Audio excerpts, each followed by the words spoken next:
زینب آ گئی. تاریخ کہتی ہے کہ جناب زینب روزانہ جناب سکینہ کے مسائل پڑھ کر گریا کرتی تھی. اے میری بیٹی سکینہ، تم ہر وقت اپنے بھیا سے پوچھتی تھی نا کہ بھیا وطن جانا نصیب کب ہوگا.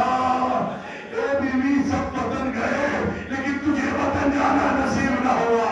لیکن گھبراؤ نہیں سکینہ، پھوپھی آ چکی ہے تیری قبر کی مجابری کرنے. زینب تیرے ساتھ یہی رہے گی. اب تو روایتیں یہاں بھی ملتی ہے جناب زینب جب کربلا کے مسائل پڑھتی تھی نا تو آپ کے ساتھ شام کی عورتیں بھی گریا کرتی تھی. اور دھیرے دھیرے یہ خبر ہر جگہ پھیلنے لگی کہ زینب کربلا کے مسائل پڑھ کر خود بھی روتی ہے، سب کو رلاتی ہے. اب روایت کہتی ہے تو روایتیں ہیں. ایک روایت کہتی ہے جناب زینب کو سہر سے شہید کیا گیا.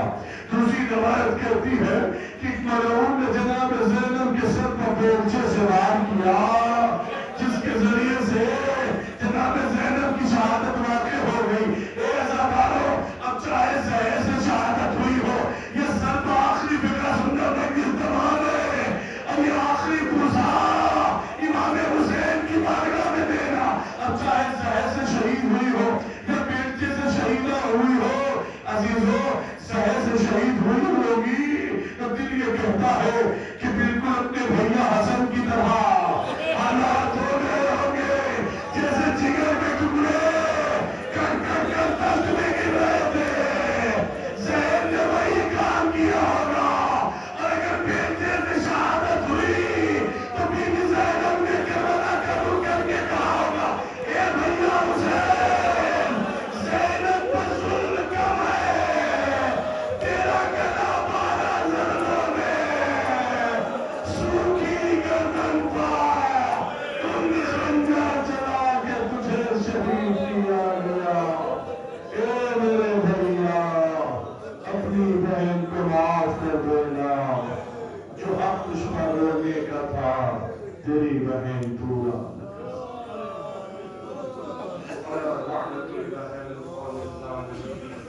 وسيعلم الذين ظلموا أي منقلب ينقلبون. میرے معبود الرحیم ہے، کریم ہے.